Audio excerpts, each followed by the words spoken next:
Në kuadër të ditës botërore të ligatinave, organizata Wellpoint dhe Epicenter hapën një ekspozit para Bashkisë Shkodër.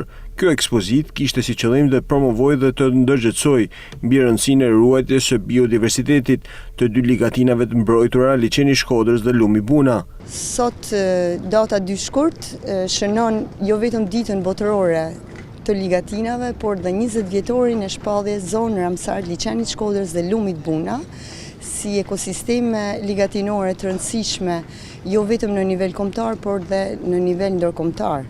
Dhe tashmë, siç e dimë edhe së shpejti, le të themi, liçeni Shkodrës dhe Lumi Buna do jenë edhe pjesë e trashëgimisë botërore natyrore në UNESCO si zonë rezervë biosferë. Dosja është dorëzuar dhe është nominuar për këtë, le të themi, titull apo status për liçenin e Shkodrës dhe Lumin Buna.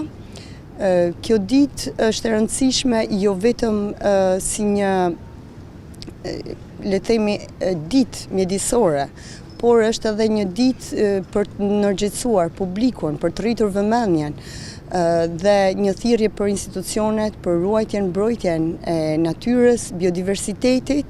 Në këtë ekspozit u paraqiten pjesë të biodiversitetit të liçenit dhe Lumit Buna, siç janë pilivesat dhe bimët ujore, të cilat janë dhe indikator për cilësinë e ujit. Pse kemi zgjedhur pilivesat dhe bimët ujore janë pikërisht sepse këto janë bioindikator shumë të mirë të cilësisë së ujërave të liçenit dhe Lumit Buna.